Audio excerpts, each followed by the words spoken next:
எல்லாருக்கும் மறுபடியும் நமஸ்காரம். ஏகாதசி பார்ட் 1 போட்டோமே, எல்லோரும் பார்த்துருப்பேன்னு நினைக்கிறேன். ஆச்சு, ராத்திரி டின்னருக்கு ரெடி பண்ணிட்டுருக்கேன். பயத்தங்கஞ்சி சொன்னேன் இல்லையா, பண்ணிட்டுருக்கேன். பயத்தம் பருப்பு இதை நல்லா செவக்க வறுக்க போகிறேன். இப்போது எப்படி வறுக்கிறேன்னு பாரு.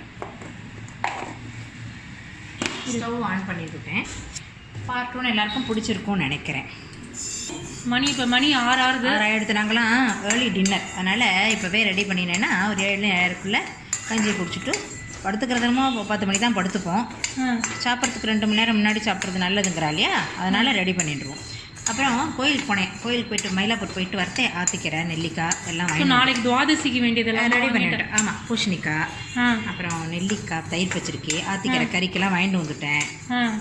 கோவிலில் இன்னைக்கு கோவில் கூட்டம் கேட்கணுமா, இன்னைக்கு எக்கச்சக்க கூட்டம். கோயிலில் ஒன்று தான் பார்க்குற மாதிரி ஆயிடுது. இப்போது எனக்கு தெரிஞ்ச மாதிரி ஒரு விஷயம் உங்களுக்கு நிறைய பேர் தெரிஞ்சிருக்கலாம், சொல்கிறேன். ஏகாதசி இன்னைக்கு இது பெருமாளுக்கு போனால் துளசி கொடுப்பாளோன்னு. அது பர்டிகுலராக ஏகாதசி இன்னைக்கு எந்த ஏகாதசியுமே சரி, ஏகாதசி துளசி கொடுத்தா கண்ணில் ஊற்றிண்டு கையில் எடுத்துன்னு வந்துடணும், வாயில் போட்டுன்னு மென்று சாப்பிடக்கூடாது. ஏகாதசி இன்னைக்கு துளசி தீர்த்தம் தான் கொடுப்பா. துளசியை ஜலத்தில் போட்டு சில பேர் வரும், இன்னைக்கு என்ன ஏகாதசி வரும், துளசி தீர்த்தம் தான் அப்படின்பா. நிர்ஜலம்னா தண்ணி கூட குடிக்க மாட்டான். அதான் துளசி தீர்த்தத்தில் துளசியில் சொம்பில் தீர்த்தம் வச்சு அதில் துளசியை போட்டு துளசி தீர்த்தம் தான் சாப்பிடுவாள், தவிர துளசியை கடித்து சாப்பிடக்கூடாது. ஏகாதசி அன்னைக்கு மட்டும் துளசியை யாரும் கடிச்சோ மென்னோ சாப்பிடக்கூடாது. கையில் வாங்கி கண்ணில் ஊற்றிட்டு எடுத்து நாளைக்கு சாப்பிட்டுக்கலாம். நாளைக்கு சாப்பிட்டா தப்பு கிடையாது. சரி, இப்போ என்ன பண்ணிட்டு இருக்க பருப்பில் கரெக்டாக சொல்லு. பருப்பு வந்து இது கஞ்சிக்கு வறுத்துட்டுருக்கேன். பருப்பு கஞ்சிக்கு வறுத்துட்டுருக்கேன். நல்லா செவக்க வறுக்கணும். வறுக்கும் போதே வாசனை கூட வரும். ஸோ 3/4 அழகு பருப்பா? ஆமாம், 3/4 அழகு பருப்பு. இது அழகு. இதில் 3/4 போட்டிருக்கேன். சரி, நல்லா செவக்க வறுத்து போட்டுவிட்டு நல்லா கொஞ்சம் களைஞ்சி விட்டு தண்ணி ஊற்றி ஒரு 10 நிமிஷம் ஊற வைக்கணும். ஊற வச்சுவிட்டு அப்புறம் குக்கரில் விசில் ஒரு 4 விசிலோ 5 விசிலோ. அவள் பயத்தம்பருப்பு தகுந்த மாதிரி. சில பயத்தம்பருப்பு வேகவே மாட்டேங்கிறது, சில பயத்தம்பருப்பு மையாக வெந்து போயிடுறது. அதுக்கு தகுந்த மாதிரி ஜலம் விட்டுக்கணும். தெரியுமே, அவள் பயத்தம்பருப்பு வாங்குறத தெரியுமே, இவ்வளோ விட்டு. அதனால் அதுக்கு தகுந்த மாதிரி ஜலம் விட்டுக்கணும். சரி, நல்லா வறுத்துட்டுருக்கேன். அதான் வறுத்துட்டே இருக்கேன். பச்சை சவந்துட்டே வருது பற்றியா, வாசனை வருது பற்றியா, நல்லா சூப்பர் வாசனை. ஒரு வாசனை தான் என்ன. ஸோ இதுக்கப்புறம் தான் இதை வாஷ் பண்ண போகிறேன். ஆமாம், இதுக்கப்புறம் தான் வாஷ் பண்ணிவிட்டு இந்த நல்ல ஜலத்தை விட்டு ஊற வச்சு விடுவோம். ஊற வச்சா 2 விசில் கம்மியாக விட்டால் போகிறோம், இல்லைன்னா ரொம்ப நிறைய விசில் கொடுக்க வேண்டி வரும். கேஸ் கம்மியாகும். ஊற வச்சு பண்ணினா கேஸ் கம்மியாகும், சீக்கிரம் வெந்து போயிடும்.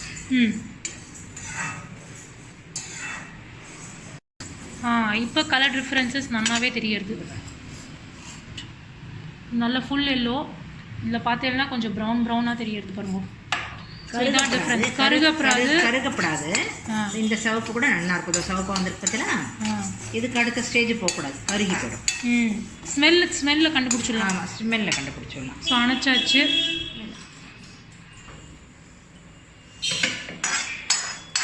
அதை 2 விதமாக வறுத்துட்டேன். ஒரே தடவை வறுத்தா ஒத்தாப்பெல்லாம் வறுப்படாதுன்னுட்டு அதே 2 தடவையாக போட்டுக்க போகிறேன். 3/4 அழக்கிய 2 தடவை போடணும். ஆனால் நல்லா வறுபடும். சரி, எல்லாம் இந்த இடுக்கி ரொம்ப நல்லா இருக்கு அப்படின்னு நிறைய பேர் இன்ஸ்டாகிராமில் கேட்குறாங்க. இதுக்கு ஏதாவது கதை இருக்கா உனக்கு? இருக்கே. என்ன கதை சொல்லு. நம்ம ஊர்லேயே கிடைக்கிறது. பட் இந்த காசிக்கு போன போது வாங்கிட்டு வந்தேன் இந்த இடுக்கி. இதோட விலையை கேட்டால் மயங்கி போயிடுவேன். எவ்வளோ விலை? 5 ரூபா. 5 ரூபா. எத்தனை வருஷம் முன்னாடி? காசியில் 92ல் 99. இப்போ இருக்கும் 50 ரூபா இருக்கும். இப்போ இருக்கும் 100 ரூபா கூட இருக்கும். இருக்கலாம். பட் எவ்வளோ ஸ்ட்ராங்காக இருக்குது தெரியுமோ. 92லேருந்து யூஸ் பண்ணிட்டு இருக்கேன். அவ்வளோ ஸ்ட்ராங்காக இருக்குது பாருங்க. காசியில் வாங்கினது. ஆமாம். ஸோ யாரெல்லாம் என்கிட்ட இந்த எப்போ பார்த்தாலும் இன்ஸ்டாகிராமில் நான் போடும்போது எல்லாரும் கேட்டுட்டு இருக்கேன். இது வந்து காசியில் தான் கிடச்சிது. இங்கே கிடைக்கிறது இங்கே ராஜா ஸ்டோர்ஸில் கிடைக்கும்னு நினைக்கிறேன். ராஜா ஸ்டோர், தங்கவேல் நடக்கடை எல்லாத்துலேயுமே கிடைக்கும். இந்திராஸ் மெட்டல் இருக்குது பார்த்தியா, அதில் கூட அங்கே கூட எல்லாம் விலை மட்டும் காசியில் தெரியாது. ஆமாம், காசியில் கிடைக்கிறது கண்டிப்பாக கிடைக்காது. அதோட எத்தனை வருஷத்துக்கு முன்னாடி நேற்றுக்கு இன்னைக்கு விலைவாசி ஏறுறது இல்லையா. இது 5 ரூபான்னா நம்பவே மாட்டேன் யாரும். 5 ரூபாய்க்கு டீ கூட வர மாட்டேங்கிறது இந்த காலத்தில். அது சரி.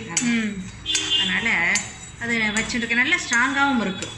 எவர்த்தில் வர பார்க்க எவர்த்தில் இருக்கிறதுனால ஆனால் அந்த ஸ்க்ரூ கைண்ட் ஒரு மாதிரி லூஸ் ஆகிடுறது. அதில் என்ன இது வந்து இது குக்கர் கிடிக்கும் பாது இப்படி இருக்கு இல்லையா, இது குக்கர் கிடிக்கி. இந்த 2 பக்கமும் இருக்கிறது குக்கருக்குள்ளே இருக்கிற பாத்திரத்தை எடுக்க முடியாது. இது பேர் இதை என்ன பண்ண குக்கருக்குள்ளே வச்சுட்டு இப்படி எடுத்தோம்னா உள்ளே போயிடும். இந்த பக்கம் ஃப்ளாட்டாக இருக்கு இல்லையா, எடுக்கிறது ஈஸியாக இருக்கும், இடிக்காமல் இருக்கும் குக்கரோட இது பக்கம் சைடு. சூப்பர். குக்கர் கிடி, இது பேர் குக்கர் கிடிக்குனே பேர். அப்புறம் இந்த வால்னி எங்கே கிடைக்குங்கிறது சொல்லிடு. இந்த வான்லி நம்ம ஊரில் எல்லா இடத்துலையும் கிடைக்கிறதே. ஏன்னா கண்டிப்பாக கேட்பா வான்லி எங்கே கிடைக்கிறதுங்க. ஆமாம், அது நம்ம ஊரில் எல்லா கடையிலும் எல்லா பாத்திர கடையிலும் கிடைக்கிறது. மற்ற கடையில் இது வந்து அலுமினியம் இல்லை, இண்டாலியம். ஆக்சுவலாக இதுவும் காசியில் வாங்கினது தான். இதுவும் காசியில் தான் காசியில் வாங்கினேன். பட் இந்த ஊர்லேயும் கிடைக்கிறது. அங்கே போனால் அது நனவாக இருக்கட்டுமே, ஞாபகார்த்தமாக இருக்கட்டுமேன்னு சொல்லிட்டு வாங்கிட்டு வந்தேன். 92லேருந்து எப்படி நன்னா இருக்கு பாருது. இந்த ஊர்லேயும் கிடைக்கிறது. எல்லா ஐட்டமும் எல்லா ஊர்லேயுமே கிடைக்கிறது. அந்தந்த ஊருக்கு போனால் வாங்கி ஞாபகார்த்தமாக இருக்கட்டுமேன்னு சொல்லிட்டு வாங்கிட்டு வந்து பேர் கேஸ் அணைச்சிட்டேன். பார், ஸ்டவ் அணைச்சிட்டேன். கொஞ்சம் அந்த சூட்டுக்கே வானிலையில் சூடு இருக்கும் இல்லையா, அந்த சூட்டுக்குன்னா இன்னும் கொஞ்சம் சவக்கும். இப்போ இதை வந்து இதோட கலந்து விட்டு வாஷ் பண்ணணும்.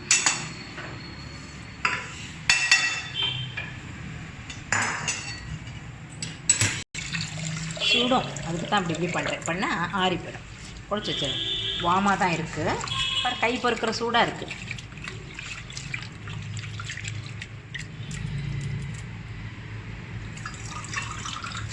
இப்போ 10 மினிட்ஸ் ஆயாச்சு.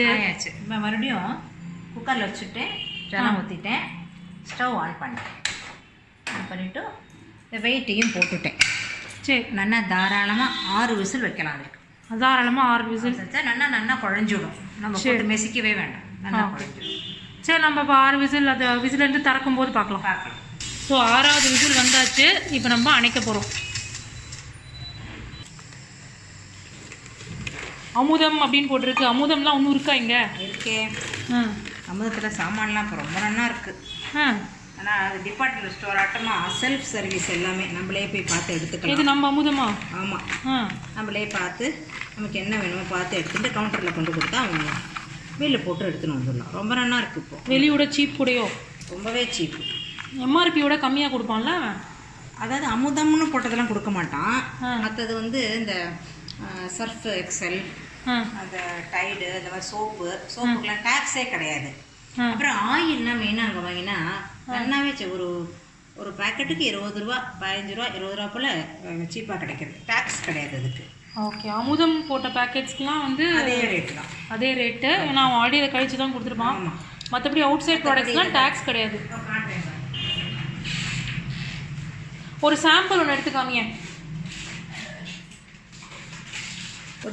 உதயம் பருப்பு அங்கே தான் வாங்கினேன். அது மேலே என்ன விலை தெரியுமா போட்டிருக்கான்? விலை ஜாஸ்தி அது. ஆனால் அவ்வளோ விலை கொடுக்கல, கம்மியாக தான் போட்டிருக்கான். 106 போட்டிருக்கான் இல்லையா, 106 கொடுக்கல. 96ஓ என்னமோ தான் கொடுத்தேன்.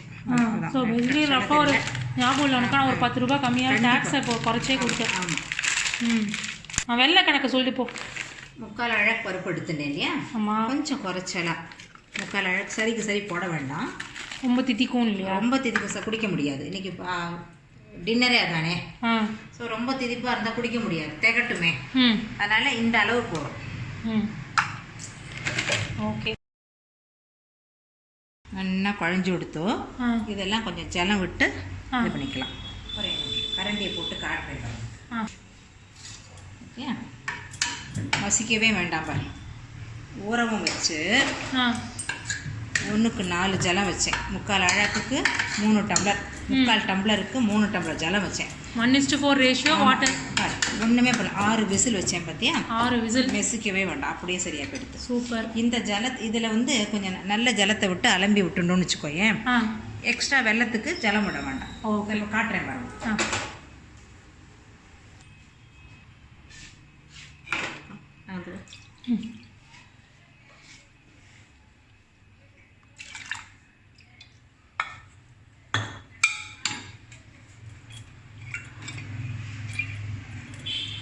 ஒரு டம்ளர் தண்ணி எடுத்துட்டு இருக்கேன் இது வரைக்கும். ஆமாம், அது எவ்வளோ வேணுமோ அவ்வளோ பார்த்து விட்டுப்பேன், எனக்கு தெரியும். இதுவே நீர்க்க தான் இருக்கும். பருப்பு ஜலம், பருப்பு தூத்தம் அப்படின்பா. பருப்பு கஞ்சி, பாயசமான அது ஒரு டைப், அது இன்னும் கொஞ்சம் திக்காக இருக்கும். வெல்லமும் ஜாஸ்தி போடணும் பாயசத்துக்கு. இது வந்து பருப்பு தூத்தம், பருப்பு கஞ்சி அப்படின்பா. ஸோ டயபெட்டிக் காரெல்லாம் குடிக்கலாமா அதை? கொஞ்சமாக குடிக்கலாம், வெல்லம் கம்மியாக தானே போட்டாருது, குடிக்கலாம். மேபி பனக்கல் கண்டு அந்த மாதிரி மாற்றிக்கலாம். ஆமாம், இது கூட பண்ணலாம். இது வந்து நான் டயபெட்டிக் பீப்புளுக்குங்க. டயபெட்டிக் பீப்புளாக இருந்தால் கொஞ்சம் மாற்றிக்கோங்க. இது பண்ணலாம், பனை வெல்லம் இல்லையா, பனை வெல்லம் போட்டுக்கலாம். நம்ம சரியாக டெஸ்ட் பண்ணல, நமக்கு அதனால் ரொம்ப தெரியறது இல்லை, பட் தெரியல. இப்போது வெல்லம் போட போகிறேன். இந்த எடுத்து வச்ச வெல்லத்தை இதில் போட போகிறேன்.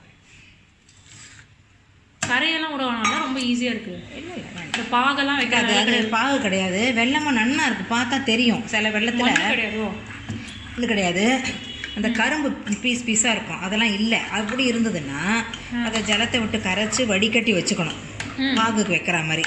இப்போ பார்த்தேன் வெல்லம் நன்னா இருக்குது, அதனால் அப்படியே போட்டேன். இப்போது அடுப்பில் வச்சு கொதிக்க விடணும். கொதிக்க விட்டால் வெள்ளை வாசனை போகணும், பச்சையாக ஒரு மாதிரி வாசனை வரும், டேஸ்டியாக இருக்காது. சிம்லேயே வச்சுட்டா ஆடி பிடிச்சிக்காது. இப்போது கொஞ்சம் நல்லா கொதிக்கணும், கலரிண்டே இருக்கணும். பருப்பு இல்லையா, அடி பிடிக்காமல் கலரிண்டே இருக்கணும். வெள்ளை வாசனை போகணும்.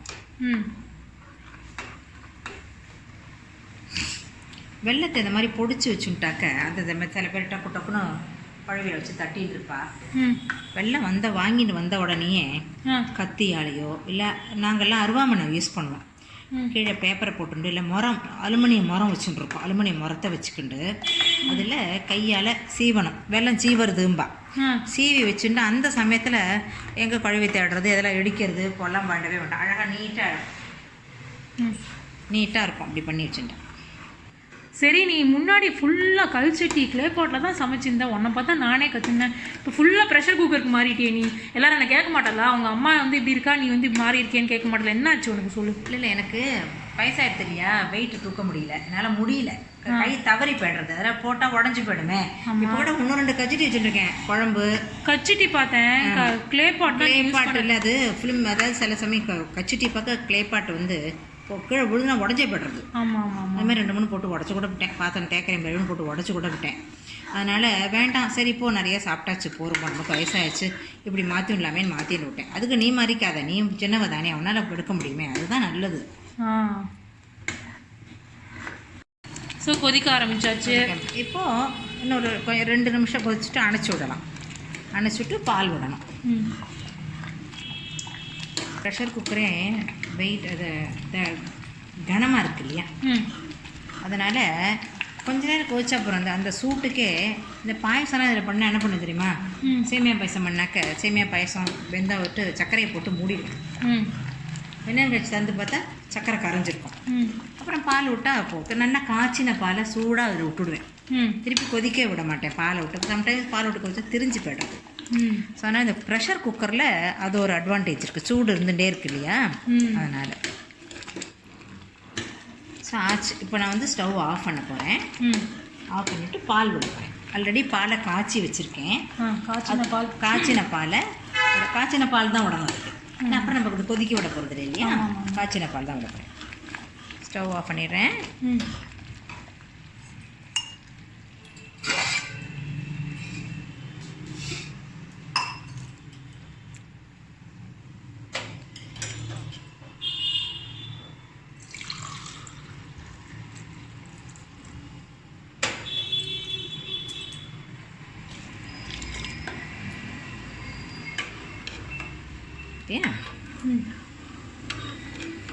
இன்னொரு 1/2 டம்ளர் விட்டுக்கலாம். நம்ம சாய்ஸ் இதெல்லாம், அதெல்லாம் நம்ம சாய்ஸ். ஸோ அப்போ 1/2 டம்ளர் விட்டுருக்கேன். ஆமாம், 1/2 டம்ளர் போகிறோம். நமக்கு பருப்பு வாசனையும் வெள்ளை வாசனையும் இருக்கணும் இல்லையா, அதனால் பால் போகிறோம். அது திக்னஸ் பார், இதுதான் திக்னஸ். பாயசம் மாதிரி இல்லை, கொஞ்சம் நீர்க்க தான் இருக்குது பாரு. ஓகே, இன்னும் கூட சில பேர் நீர்க்க பண்ணுவா.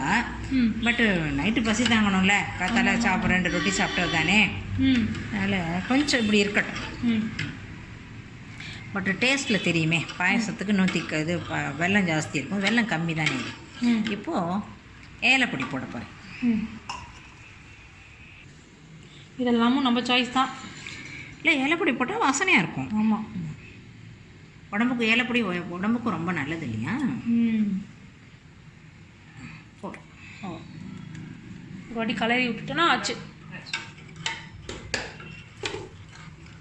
ஸோ இதோட பண்ணி முடிச்சிட்டேன்னா ஏகாதசியோட வீலாக் ஓவர். ஏகாதசி வீலாக் ஓவர். ஏன்னா பார்த்து இது சாயங்காலம் பண்ண பண்ணது நைட்டு டின்னர். காத்தால லஞ்ச் பண்ணியாச்சு, டின்னர் பண்ணியாச்சு.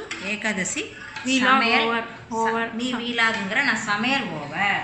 நாளைக்கு துவாதசி எடுத்துருவோம் கண்டிப்பாக.